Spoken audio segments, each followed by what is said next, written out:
All right, we're in. Sweet. Back in the saddle as requested. Is it recording now? Yeah, it's Nice. recording. Let me make sure. Let me double check. Let's double check that it's recording. It's recording. We're good. Nice. We're live. Yeah, we saw this was Eb did a questionnaire on Instagram, and who was it? Who asked for that? I don't know, but I get that a lot, man. A lot of people love our Shout them convos. out. I wonder why. Because I think we're just normal dudes who are asking questions that a lot of people are asking. Yeah. You know, we're not. We're baffled. We're as baffled by all of it as everybody else. So Yeah. we're just trying to figure it out. That's true. I feel like we have a good rapport with questioning each other too. Like, Yeah. it's not like I don't know. It's not. Well, this is something I wanted to share because I feel like this kind of puts into context everything. Okay. Where we're at as a society and perhaps the solution that we're missing. This is from probably my favorite book of all time, Letting Go, The Pathway of Surrender by Dr. David R. Hawkins. David Hawkins, incredible spiritualist, psychiatrist. Yeah. Living saint, passed away in 2012. Did a lot of amazing work. Another incredible book that changed my life, Power vs. Force. I highly recommend it. Really saved my life during COVID, I have to say. Changed my outlook for the better. So he starts it off in the introduction. While in contemplation one day, the mind said, "What in the world is wrong with us?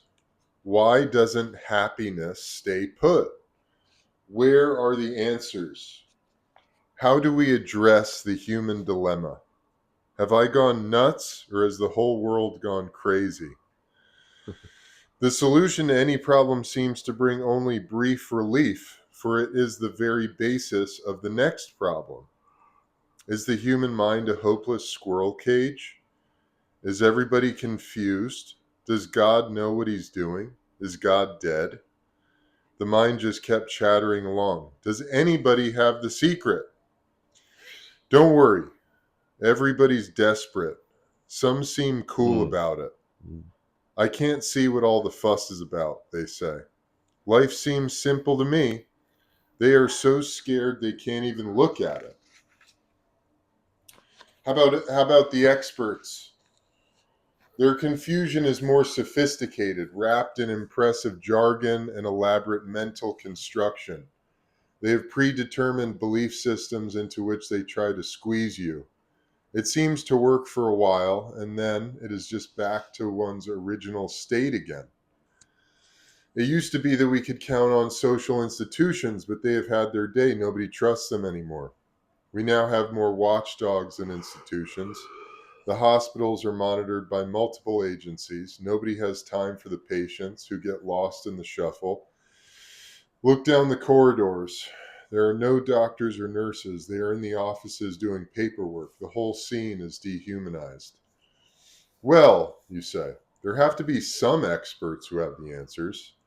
When upset, you go to a doctor, a psychiatrist, an analyst, a social worker, or an astrologer. You take up religion, get philosophy, take the Erhard seminars training, EST, tap yourself with EFT. You get your chakras balanced, try some reflexology, go for ear acupuncture, do iridology, get healed with lights and crystals. You meditate, chant a mantra, drink green tea, try the Pentecostals, breathe in fire, and speak in tongues. You get centered, learn NLP, try actualizations, work on visualizations, study psychology, join a Jungian group. You get Rolfed, try psychedelics, get a psychic reading, jog, jazzercise, have colonics, get into nutrition and aerobics, hang upside down, wear psychic jewelry, get more insight, biofeedback, gestalt therapy. You see your homeopath, chiropractor, naturopath. You try kinesiology, discover your Enneagram type, get your meridians balanced, join a consciousness raising group, take tranquilizers. You get some hormone shots, try cell salts, have your minerals balanced, pray, implore, and beseech. You learn astral projection, become a vegetarian, eat only cabbage, try macrobiotics, go organic, eat no GMO. Meet up with Native American medicine men, do a sweat lodge, try Chinese herbs, moxie combustion, shiatsu, acupressure, feng shui. You go to India, find a new guru, take off your clothes, swim in the Ganges, stare at the sun, shave your head, eat with your fingers, get really messy, shower in cold water, sing tribal chants, relive past lives, try hypnotic regression, scream a primal scream, punch pillows, get Felden crazed, join a marriage encounter group, go to Unity, write affirmations, make a vision board, get rebirthed, cast the I Ching, do the tarot cards, study Zen, take more courses and workshops, read lots of books, do transactional analysis, get yoga lessons, get into the occult, study magic, work with a kahuna, take a shamanic journey, sit under a pyramid, read Nostradamus, prepare for the worst, go on a retreat, try fasting, take amino acids, get a negative ion generator, join a mystery school, learn a secret handshake, try toning, try color therapy, try subliminal tapes, take brain enzymes, antidepressants, flower remedies, go to health spas, cook with exotic ingredients, look into strange fermented oddities from faraway places, go to Tibet, hunt up holy men, hold hands in a circle and get high, renounce sex and going to the movies, wear some yellow robes, join a cult, try the endless varieties of psychotherapy, take wonder drugs, subscribe to lots of journals, try the Pritikin diet, eat just grapefruit, get your palm read. I mean, it just goes on and on and on. And he Interesting. goes, try chakra breathing, get your aura cleaned, meditate in Cheops, the Great Pyramid in Egypt. You and your friends have tried all of the above, you say? Oh, the human, you wonderful creature. Tragic, comic, and yet so noble, such courage to keep on searching.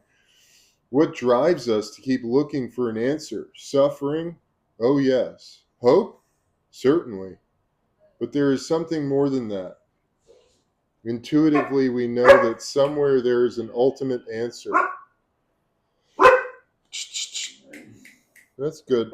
We stumble down dark byways into cul-de-sacs and blind alleys. We get Oh. exploited and taken, disillusioned, fed up, and we keep on trying. Well, And he basically, this whole book is about how everything we're doing is just this really sophisticated way of yet another even more sophisticated way of just trying to escape ourselves. Right. When the answer lies in just being present with what we're feeling. Yeah. Anyway, I thought that was hilarious because it's like almost you're reading it and you're like, oh my God, I've done all this stuff. Right. Well, and yes, here I still am. Yeah. Well, I think what comes up for me on all that is what you said about not wanting to. First of all, I think all those things are good because it's like you're searching for answers, and you've done your share of that stuff. I've done my share of that stuff. I'm still doing my share of that stuff. And I think that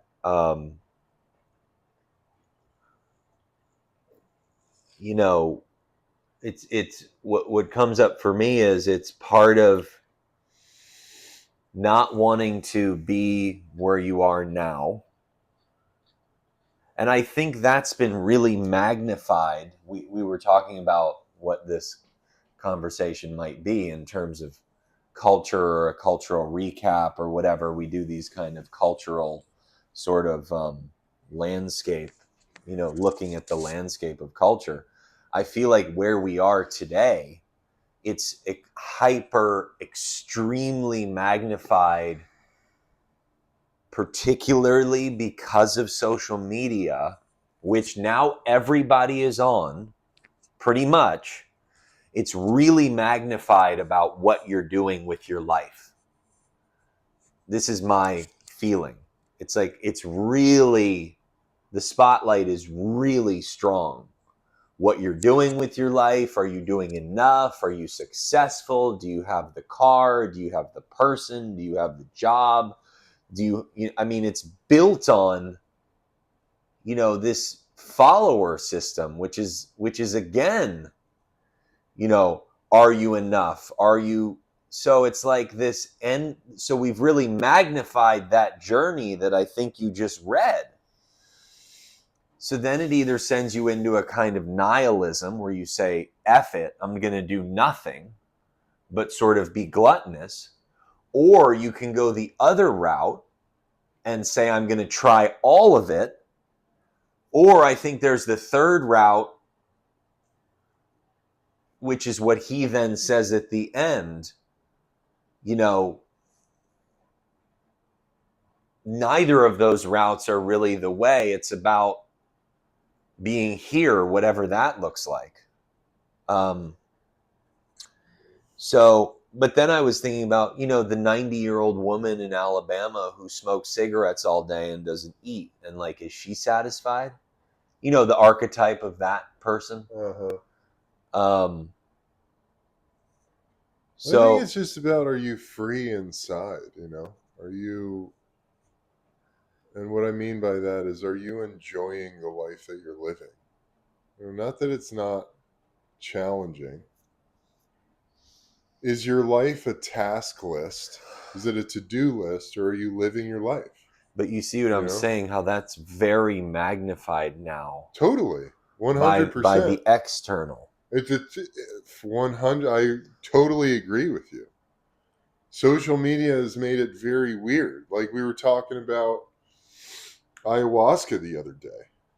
Can a person from the West go and have a pure connection with the medicine, the ancient sacrament of ayahuasca anymore? I don't know, because it's so the culture and the mythos that's been created around it, and everybody's told you what it is and what it's going to be and how it feels. So you're going into it with a fucking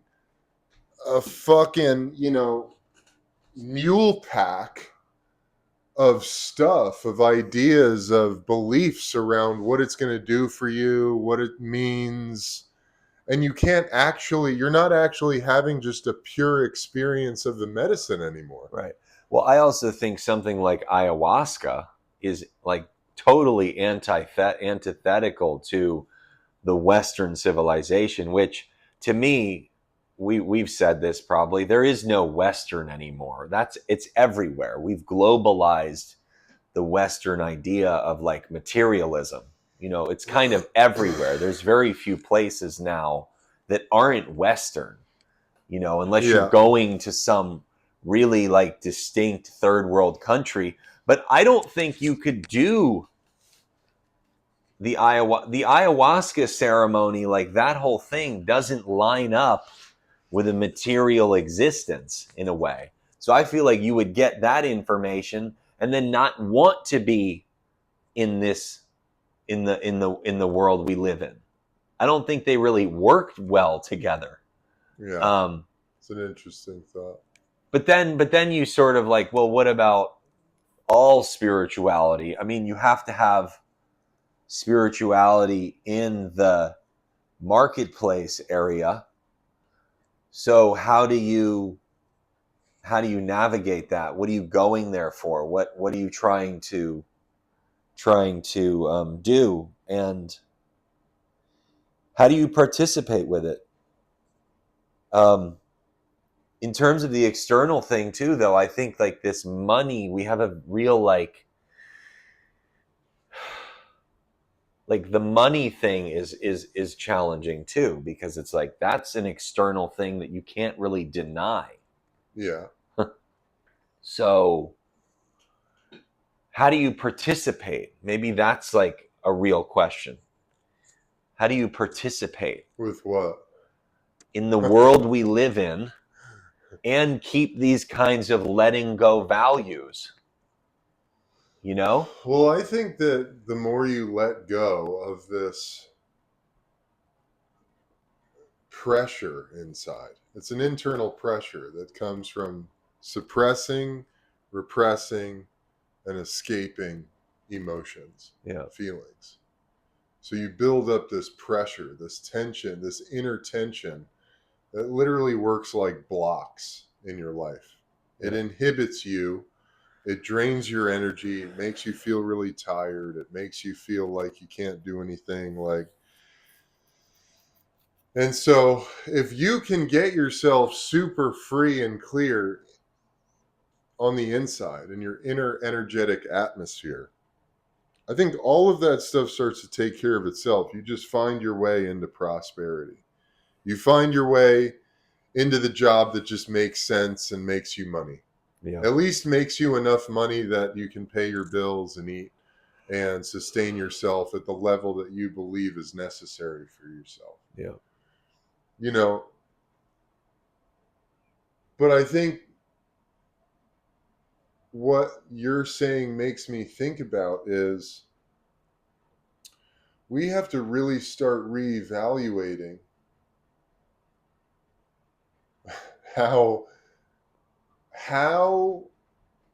we engage with social media and what social media means in terms of our lives, because it's so ubiquitous. It's become such a part of the mass cultural ethos and rhythm, ideology.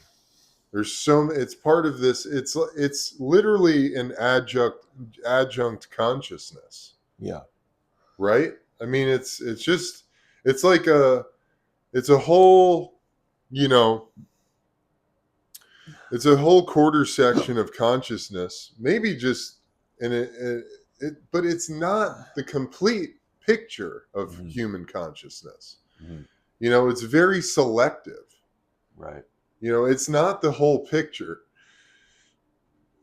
Because if you are a person who decides, I'm going to do what David Goggins does, or I'm going to make my life, I'm in the dumps, I feel like shit, I'm going to start doing what this influencer does because they seem to have it all together, and you start doing it. Maybe it works for a little while, but eventually, as we know and understand, as I have experienced myself, your life can't just be a checklist. It can't just be a check the boxes on the task list. Okay, I did the face dunk in the ice water. Okay, I'm drinking my lemon water. I'm doing my sprints. I'm, eating 6 ounces of salmon and a salad. Okay, great. Wait, why is my life not perfect now? Why don't I feel great every day? Yeah. You'll feel good for a little while. Feels good to do things. But eventually your humanity is going to creep in. Your soul and your psyche are going to expand beyond the parameters that regimen can offer you growth in. Right. And so you're going to need to look at something else. The feelings that you're not addressing, they're going to come to the surface at some point. Yeah. So, I was having a really interesting conversation with this guy earlier today who, this guy has dealt with some seriously significant adversity in his life. And, one of the challenges he's dealt with is that he has to meet with medical professionals, and these medical professionals make really blanket statements like, you have a super complex medical case. You're a super complex medical case. Right. And we do that with everything in our society. The medical system is a super black and white, cut and dry version of it, especially when you're dealing with most doctors. And when an authority in any realm of your life tells you something like, you're a super complex case, dude. Yeah. What do you do immediately? You take on that belief. You start to believe that. Yeah. When in reality, you're just a human who's navigating a very unique set of circumstances. Yeah. There's literally nothing different between you and somebody else. Every one of us faces some type of adversity. It just looks different. Takes Yeah. different shapes and forms and sizes. Yeah. And we all have to do the same thing. We all have to get up every day and choose to overcome that adversity. Right. We have to choose to fucking live. Mm-hmm. But we get sucked into these matrices of belief, dude. We get sucked into these pendulums of energy that want to suck our life force out of us to perpetuate themselves. And meanwhile, we get stuck in believing that the world is a certain type of way, or that our life has to be a certain type of way. Yeah. And I think social media has totally become that. It's always been that, but it's really revealed itself to be something that we need to be super wary of, as far as how much of our decision making, how much of our idea creation, our ideation comes from it. Yeah.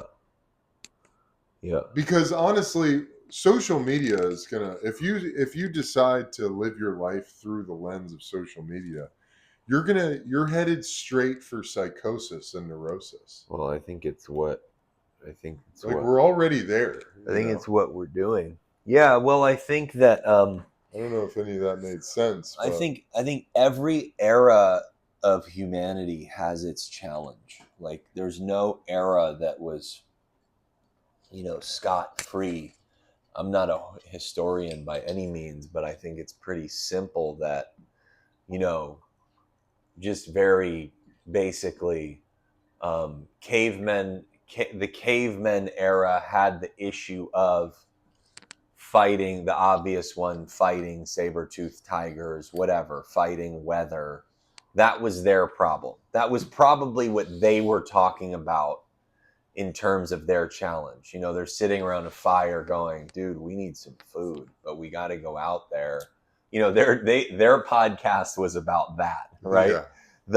The 18th century podcast in France was about, we have no money, there's a plague coming, Robespierre this is cutting fucked. people's heads off. Yeah, did you hear they just invented the guillotine? That was their podcast. Uh-huh. Like our podcast now is about social media.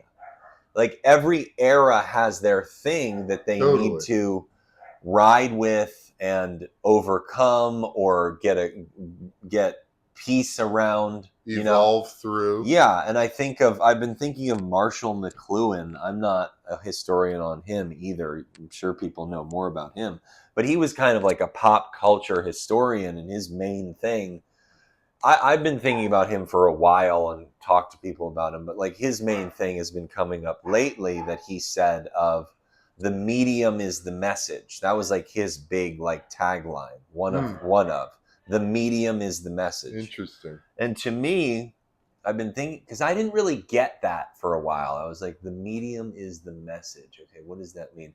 And I think he started that more in the radio and then the television era. He did not witness social media. He's been long dead since social media. So now the medium is social media. So what is that message? I think that message, if the medium is the message, and he's talking about how information is proliferated. That's the medium he's saying. So it was radio, then it was TV, now it's social media. I think what it's creating is stuff that you're saying. The message now is this really deep, really significant look at the inner workings of humanity that can either cause neurosis or some sort of, freedom. I wrote this note last night to myself, and I said,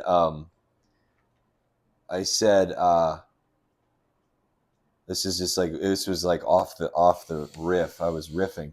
I'm not hating on social media because at this point, what's the point of doing that? But is it just me, or is it starting to really feel kind of monotonous, drab, and predictable? Like it's been the same way for years now, but it feels like it's starting to get tired. We know what it will be now. It will be girls in bikinis dancing to the next viral pop song. It will be men telling other men how to work out. It will be psychologists and gurus and love doctors telling people how to live. It's starting to feel like this endless lukewarm ocean, wave after wave of the same thing I saw yesterday, kind of mind-numbingly beautiful in its consistency, but also mind-numbingly horrifying in its banality. In 5 years, maybe 10, we won't be able to tell if we've either been lobotomized by Instagram or fully enlightened. All this being said, I've been told to not overthink things by you, but maybe I've read too much Dostoevsky at this point. I think this line is the interesting one. In 5-10 years, we won't be able to tell if we've either been lobotomized or fully enlightened. And that's kind of scary because we've got this God in the machine, but it's like, what's going on? Yeah, well, it's a really interesting thing, isn't it? I think you hit the nail on the head. I totally agree. There's nothing new on Instagram for the last 5 years, 7 years, 8 years, 10 years. No, nothing new. It's the same content. Right. Which is interesting, though, isn't it? Isn't that interesting? It's like an interesting thing. Like, does that mean that consciousness has a ceiling or that it's got boundaries? Does that mean that we're just not that creative? Does it mean, like, what does that mean? Because Yeah. it's an interesting experiment that I think is revealing something true about something here, about our humanity, about how we think, at least how we think and perceive reality right now. Well, where do we go from here? What's after? Well, I think it's like any story of addiction. The only place to go from here is to Is put the it bottom? down. Is a bottom in a way. Well, I think we're already at the bottom. The But bottom I don't is, think we know it yet. well, no, but I think the recognition that it's all the same stuff over and over again Right. is you're getting near that Right. rock bottom, and then it's like, okay, where do we go from here? Well, it's time to just kind of put the phone down and start doing other stuff, you Well, know? I'm just having this weird thing. First of all, when does it end? Like, are we like, I mean, I've had this thought. I feel like you and I have been a little bit ahead of the curve, and I'm sure the listeners have been too, but where we've been asking these questions for a while. But like, I've been looking at people taking, and me included, but not so much because I see the behind the veil, but like, how many photos? Like, are you planning on doing this? You know, if like you're 30 right now, are you planning on doing this for the next 70 years? Or like, where's the point where you go, I'm too old. I can't Or do like it. taking Can't do it. pictures of stuff. Yeah, and like I don't want to do this anymore. I can't participate in it. I need to go outside. I need to not have the phone. And I think that's an interesting thing you just said of, you know, does consciousness have a ceiling? I'm starting to see that it's reruns, but like with different songs and different Yeah. faces. Yeah. You know, it's the girl with the Different with colors. the viral pop song, but we just did that meme. Yeah. So how many memes can be created at this point? It's all the same formula. Yeah. And maybe it's not that there's a ceiling on consciousness, but there's a ceiling on consciousness in the machine. Yeah. You know?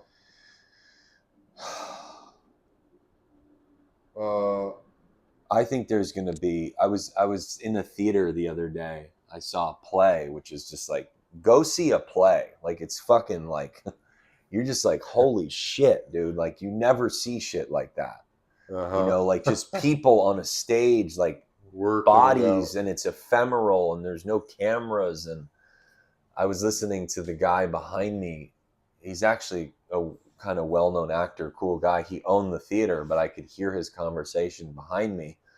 And he was like, and he's really in the game. He's kind of an older guy. He's on TV. He does movies, like really works consistently. He was like, I mean, you could say it's a little cynical, but I don't really think so. I think it's reasonable. He was like, AI is just going to destroy movies. He's like, movies soon are just not in like 5-10 years. He's like, theater is going to be the thing. He's like, theater is going to have a total renaissance because of, and that makes sense. And I think it goes along with what you're saying. Like, where do you go other than kind of back? Yeah, it's weird in a way. Well, interestingly, on that conversation, I mean, I don't even know what to say. They've started doing like fully AI commercials with people. Have you seen these? No. Strange. Yeah. Strange. Yeah. It's still not quite there. You can tell. Right. At first you go, oh, interesting, but there's something off about it. Right. And then you keep watching and the mouth isn't quite they're like hi, like something's off. Hi. Yeah. I'm this guy. Wait, I keep seeing one that's like this girl on the street interviewing like an extremely jacked like soldier. Have you seen these? Are these and they're clips? like street interviews, but This was a commercial on TV. Oh, okay. Mine's on Instagram. For like a prescription and medication. It's the guy going, the only workout, and he's got like this fake voice kind of, like you can tell. And it's sort of like I've seen that. You can see their bodies, like something's not real. Yeah. And he's like, the only workout is the soldier workout. And they keep like cutting to street clips of like this huge dude. Yeah, it's strange. Or like doing podcasts. Like he's sitting there like totally jacked. I mean, I talked to this dude. His name's Sam Dever. He has a podcast. Check him out. But he was telling me that because he goes to a lot of conferences and conventions and stuff and kind of runs the circuit. And he was telling me there's a company out there that will scan you. Like you're a podcaster. They'll scan you. Right. And then you never have to do a pod again. It'll be all. It's just kind of like, it'll just look like you. It'll sound like you. You don't even have to do it. So then, what do you do though with? But that's what I said to him. I was like, dude, wasn't the thing with AI that it was going to allow us to make more art, and now it's making the art for us? I never thought it was going to allow us to make more art. Well, that was a mainstream argument for why AI is a good thing, which I don't think AI is a bad thing, honestly. Like. I have a profound dialogue going with ChatGPT, I have to say. I mean, I'll just throw it out there.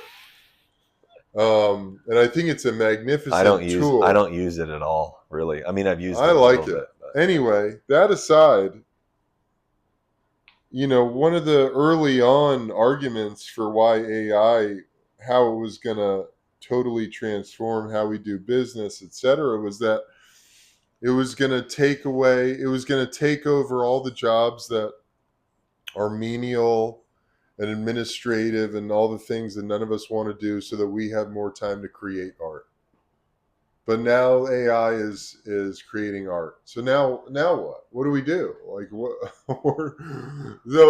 But that aside, I watched the first episode of Alien Earth last night.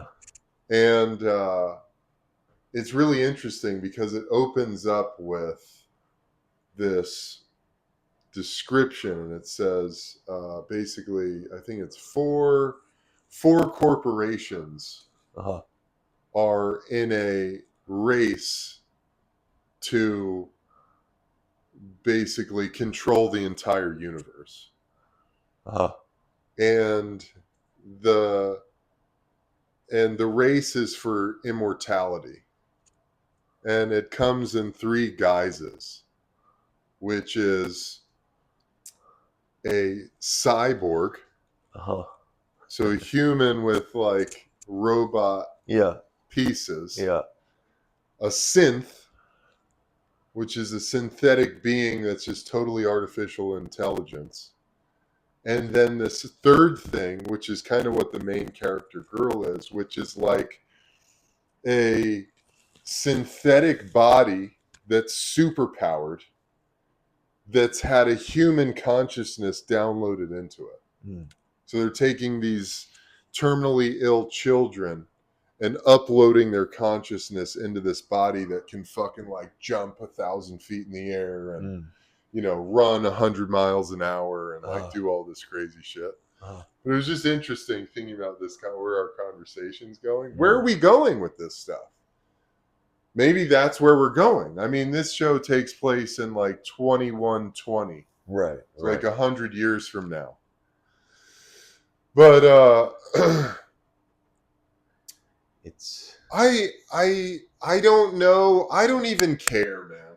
Like I actually don't even care anymore about like the end of us all, because I don't think it matters that much. Like we're dust on a rock flying through space, and our soul is going to go somewhere else either way.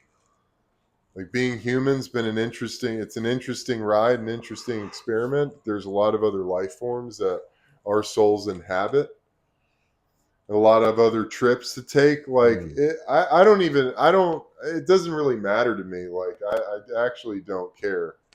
And I'm not being nihilistic about it. I just think the spiritual truth is we'll be here one way or the other, in various forms, whether we like it or not. And so when it comes down to it, dude, all that fucking matters is that we enjoy it, man. Yeah.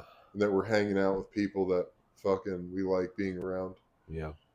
This whole thing about optimizing ourselves, oh my God, stop. What is this fixation on being better and better and better? Dude, you were born perfect. There's nothing missing.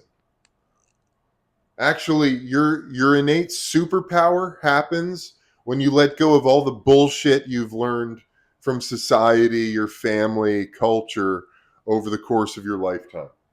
Yeah. When you let go of all of that bullshit and you recognize yourself as God in a human body, man, that's when your fucking superpowers emerge. It's not that you fucking do anything. You took the amethyst sphere up the, you took the amethyst phallus up the anus and sat under the sun for 2 hours. None of that shit matters. You did ayahuasca 10,000 times. Doesn't matter. Literally doesn't matter. It's not about taking on more stuff. It's about letting more stuff go. And I'm just like, dude, I spent my whole life trying to optimize myself, trying to be better. And I just end up right back where I started, which is having to deal with the feelings that come up. Yeah. There's no gaming yourself out of being a human. Well, I think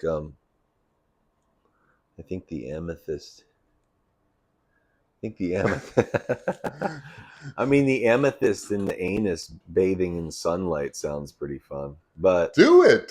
Have fun with it. Enjoy it. Yeah. No, but I know. Don't do it under some guise that you're going to dissolve into light. Well, that also makes me think about meds, and I'm not here to, bag on anybody that takes meds. Like, if that's your journey right now, that's your journey right now. But I think that, we've once again, another layer we've created where you're not feeling things and you're not here. It's like, but see, is it still on? Yeah. Oh yeah, we're good. What's that? Yeah, we're good. The positive stuff can be weaponized, and the quote unquote negative stuff can be weaponized. You can weaponize. I mean, I notice in myself with like working out, I'm like, it's this thing where it's like I have to keep, like, and some days I'm like, dude, you don't need to, like, what are you trying to be? What are you trying to be here right now? That's a perfect example. I'll drive myself psychotic with exercise. Yeah. I'll like want to fucking jump out of a fucking window, man, because I just, it's like, if I don't get a workout, like that's the feeling inside my head. Yeah, I have that too. You know, it's like, what am I doing here, dude? Yeah. Well, you know, who are the most successful people at doing this? You know, I mean, that's doing what? At being okay with where they are. Who are they? I don't know. I'm asking that question. Monks? But that's kind of the issue with what you see on social media. You don't see what happens when the camera's turned off. And we talked about this the other day, about crying on social media. Somehow it doesn't work. It doesn't translate. Like, social media is purely meant for desire and positivity. Like, it's not really... That's the best use. Yeah, that's kind of the best you can do. It doesn't... There's something... It's funny. There was this girl, God bless her. I saw she posted a crying video the other day. And it was so minimal in terms of the message she was really trying to say. Like, it was so like... It doesn't really work, you know. So, like, you brought up Goggins, God bless him, whatever, he's doing his thing. He runs 10 miles, 100 miles a day, but it's like, you don't really know what his existence is. I'm sure he tries to show his existence of the rawest truth possible, but like, you don't know what the thing is happening when the camera's turned off. Similar to what you just read in the book, Letting Go. It's like everybody's having the experience, feeling the same things. I guess there's some solace in that. You're not alone. Well, here's a few things that come to mind as you're talking. The crying videos, it's an attempt to show authenticity, and in attempting to show that, it comes off really disingenuous, because you had to take a moment, set up your phone, and let this emotion come out of you. No. Luna, no. Shh, shh, shh. Come here. Come here. Go up here. Go up here, Noonie. Go up here. So you had to turn the camera off? No. We're fine. She's fine. No, I'm talking to you. You had to turn the camera off? No. When you're crying, the crying video. Well, in an attempt to be authentic by showing that you feel emotions, it comes off really disingenuous, because something that should just happen, i.e. crying, feeling deep, heavy sadness, you had to pause it, set up your camera, hit record, and then you go, okay, I'm going to cry now. Okay, I'm ready to cry now, right? Yeah. Are you with me there? Yeah, I'm hearing you. So while I understand what people are trying to do with it, and I appreciate it, it's just like, it's something that doesn't work on social media, because you're having to pause the reality of the human experience. You're making you're curating your human experience to fit into a box. Right. David Goggins, on the other hand, who obviously, dude, like, tough motherfucker, incredibly inspiring individual. If we just leave it at that, I think it's great. Maybe it's us just thinking too much about it and trying to see behind the curtain of something that doesn't really matter, or that isn't relevant in the bigger picture. But like, David Goggins is a fucking beast, has inspired millions and millions of people. Now, what does it matter then? What's Dave like at home when Luna, please. Luna, that's enough. Thank you. Thank you. Shh. Come here. Stop. What's going on? Stop. That's enough. Okay? That's enough. Got dogs barking. Fucking. Stop. This is it right here. What do you like, man, when shit's going down? When shit's just hitting the fan. Who is this? Luna, stop. That's enough. Thank you. That's enough. I know. There's somebody outside.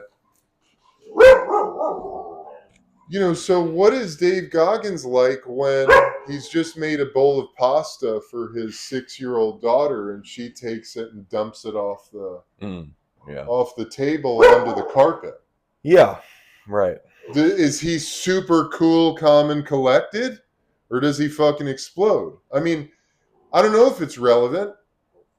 What does matter is that he's inspired millions of people. Does that mean that he's like the guy you want to formulate your entire life after? I don't know. It remains to be seen. Do we want to see that content from David Goggins?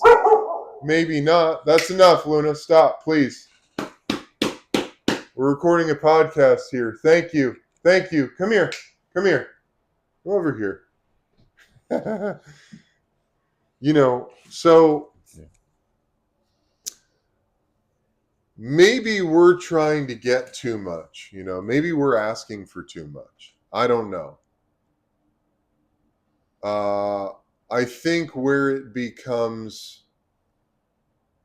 Instagram becomes tiresome for me is, we've got former life insurance data analysts who are now celebrities, i.e. Gary Brecka, Like everybody's just become like a celebrity who we just turn over our fucking willpower and our decision making or our total ideation. We just turn over everything to these people as if they're God and they know more than us. Right. Which I think is exhausting. I mean, one of my videos, look, dude, most of my content these days is clips, which is just from podcasts that I've been on, which are usually me answering a question or sharing some view I have on something. By no means do I consider myself an expert. Everything that I ever share is only my experience on a subject. My experience plus, depending on the level of my interest in said topic, subject, the amount of research that I put into that area. But somebody commented the other day, Jesus, is everybody just an expert now? And I think a lot of people feel that way. Oh, for sure.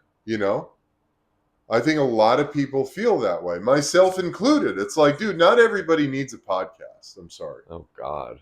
I've been wanting to write about that. Not everybody has to. You don't have to have a podcast. Right. You really don't. It's not like a prerequisite. Well, and God bless you if you want one. If you feel like, sure, go ahead, have it. But I mean, I say that, and here I am. I've got a podcast. I've been doing a podcast since like 2016 because it just feels like something that I'm here to do.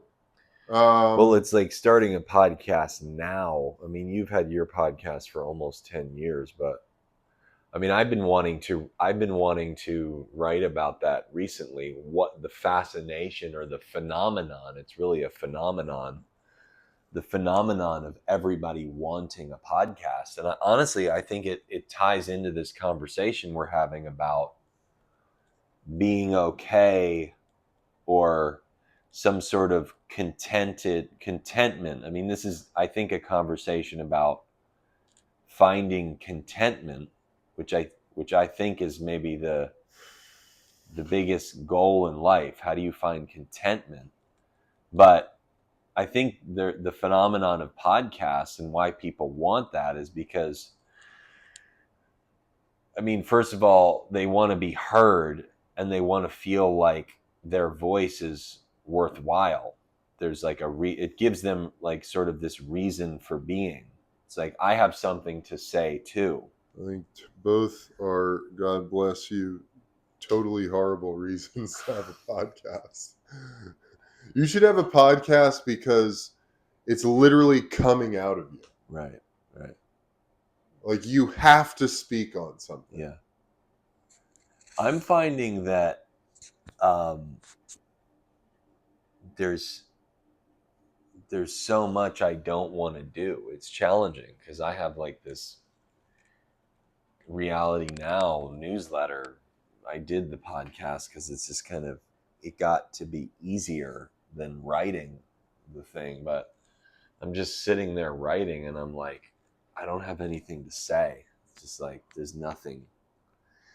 So, but I think that's important. What is coming out of you? Like Bukowski said, you know, if you have to, whatever his quote is, this important quote, you know, if it's not pouring out of you, don't do it. Don't try. There's no point, you know? Yeah.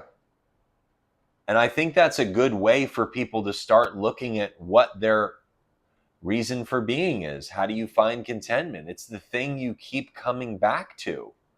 I think we're all destined and we're all ordained with some talent. We're ordained with something that we're supposed to be doing. The problem is some of those things don't involve money and they don't involve fame.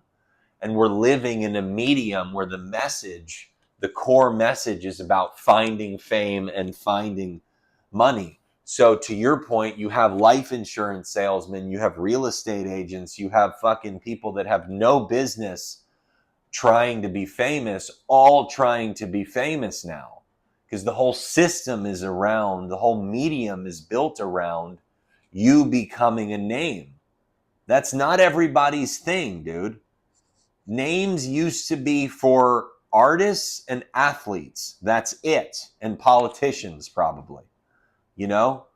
Or if you just happen to get famous in the flow of what you were doing, Gandhi or whoever. But now we have this medium that's built around how do I become somebody? And that creates a lot of angst. Because it may not line up with what you're doing in a way. So you're trying to fit this square peg in a round hole. Well, you said that. I mean, that's a big experience of mine. We were driving home from the gym and you were like, is everybody just famous now? Or there's so many famous people now? Yeah, you can't even keep track.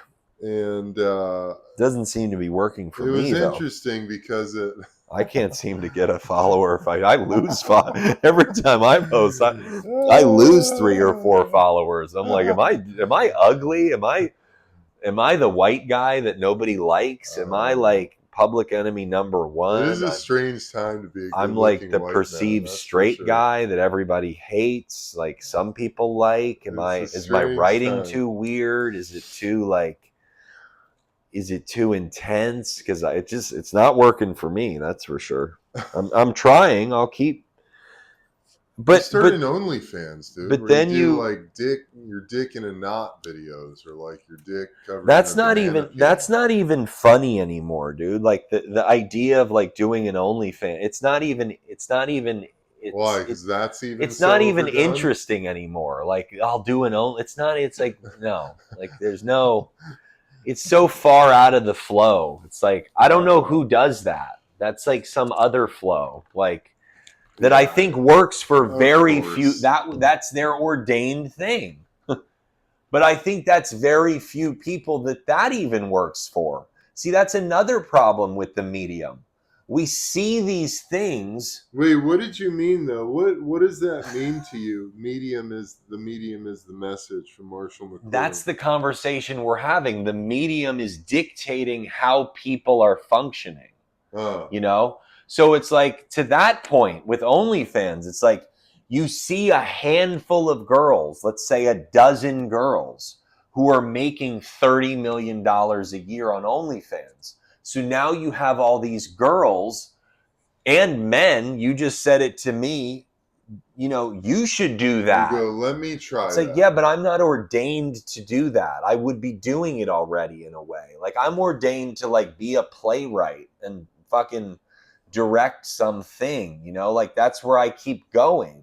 And I think the problem with to the medium thing, we're sort of forced into like trying to do things that we're not really supposed to be doing because we're being told by other people what we're supposed to be doing, which is what you're talking about a lot. Yeah. So, which you have to break out of. You've got to fucking. It's got to be a nearly violent effort to shatter the strictures, the influence, the literal influence of the talking heads. Like Hollywood is a great example. Yeah, Hollywood is like a great example of that. It's like everybody and their mother. That's general. I'm speaking generally, but you live in this zeitgeist, so you're writing a script when you have no business writing a script. Or like you have a handsome face. It's like that cliche that everybody says, oh, you should be an actor. It's like, no, you shouldn't be an actor. You have no fucking business being an actor. You read no fucking plays. You don't know who the fuck Tennessee Williams is. You don't know who Peter O'Toole is. You have zero fucking business being a fucking actor. You just fucking started this shit because somebody said you're good looking. Right. Don't fucking do that.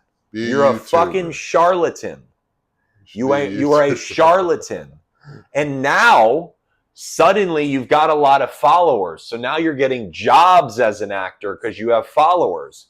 Now it's really fucked up. This is happening. This is a thing. I know, brother. It's weird. It's very weird. I think this conversation is a lot about contentment and the medium driving and influencing people. What you read is like, I feel like Hawkins saying, how do you find contentment? What are the tools and the things you're trying to find that?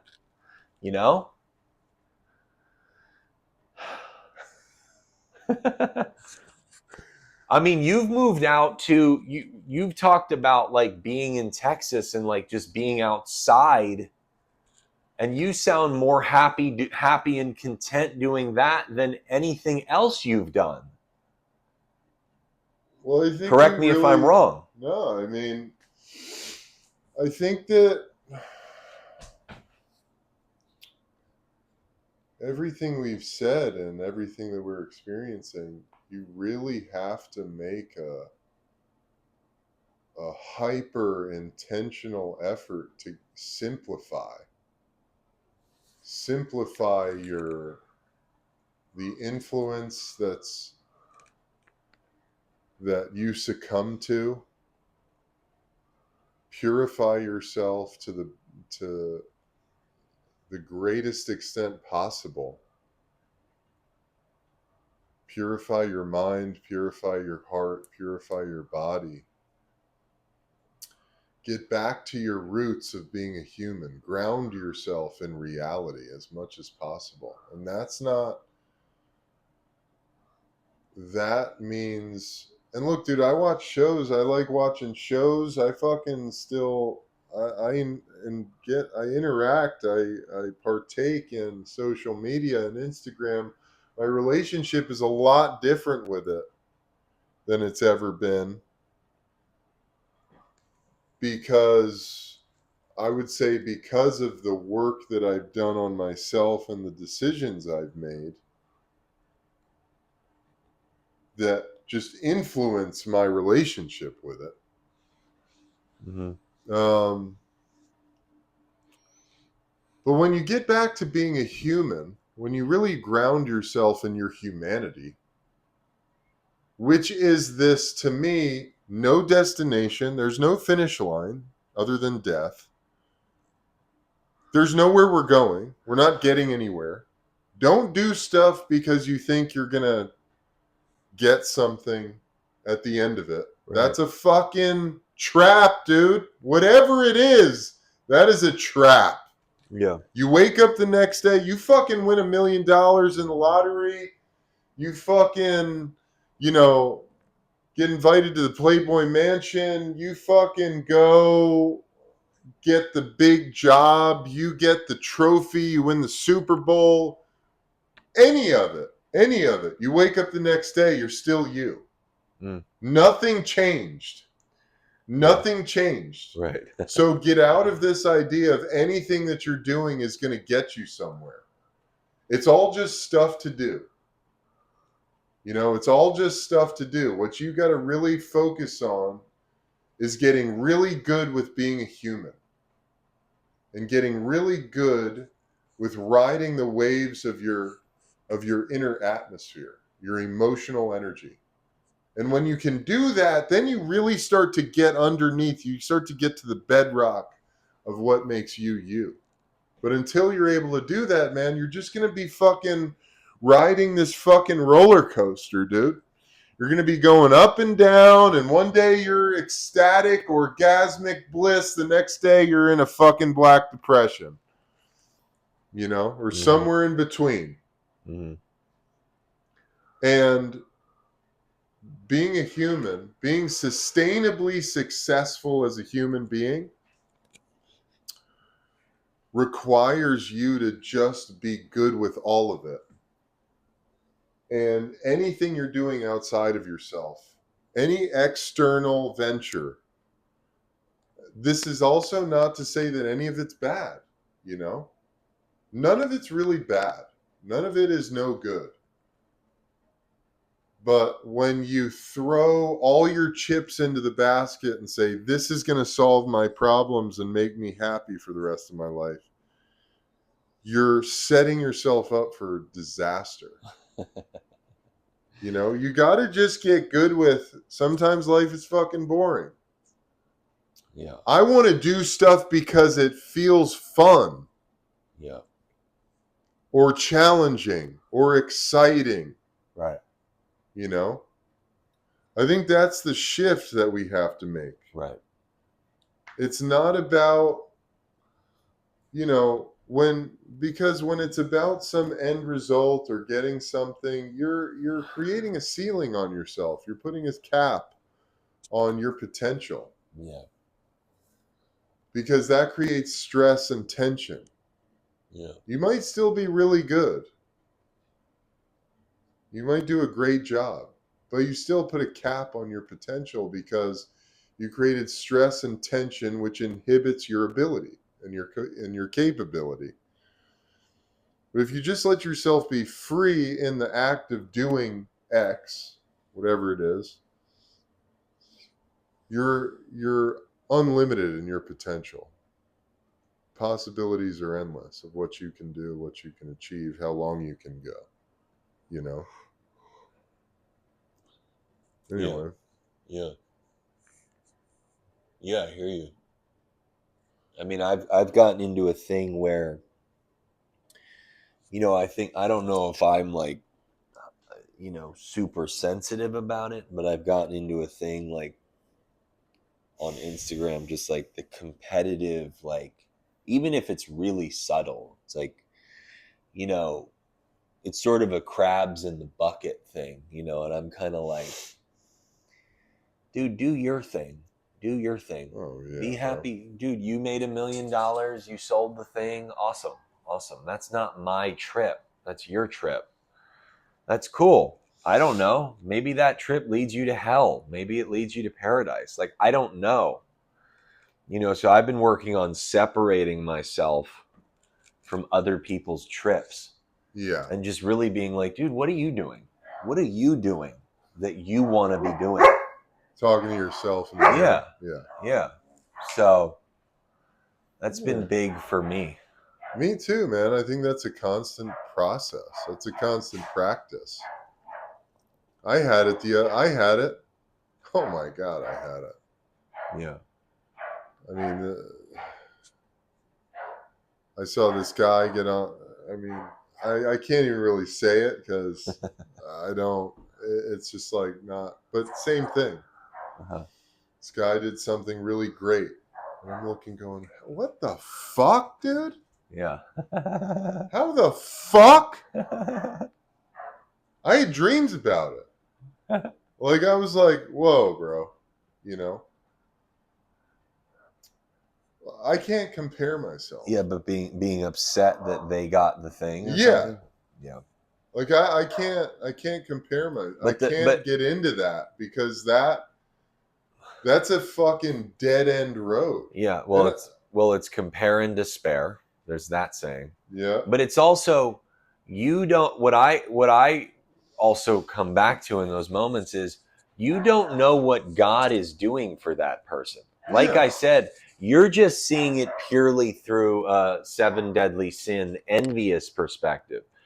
That may be sending them to absolute hell. Yeah. Or it could be sending them to the next paradise. Okay, how jealous and envious am I in that situation? So Which doesn't mean that there's no paradise for you. I'm in my You own know? paradise. Yeah. Do your own paradise. Yeah. Why do you need somebody else to not be in paradise? Yeah, exactly. Exactly. So It's a constant effort, man. that's where you're not God. Yeah. You know what I mean? Like Yeah. that's where you start playing God, Right. as opposed to like being the expression of what God really is. Yeah. In a way. Yeah. No, 100%. Yeah, 100%. So this is interesting. These dogs are really fired up. Are you okay? Yeah. I just have a dog in the house. Well, I think this was good. Wow. Man. Yeah, it was good. Was good. Thank you. Back in the saddle, brother. Yep. We'll Thanks. get more of these coming. We'll keep these coming. Thanks everybody for calling us. Yeah. I mean, obviously, I always love our conversations. I think we've got a great rapport, and we get down into some good. Yeah, we do. We do. Deep territory. So anyway, y'all, appreciate you guys. Hope you enjoyed that convo. Namaste. Check out Gus on Reality Now. The dogs Reality are Now. going wild. This is about all we got for today. But check out my books too. You can find them on Instagram. Check out Gus's books. And that's about it, y'all. Love you guys. Have an excellent rest of your day. Thanks for listening and watching. See y'all soon. Peace.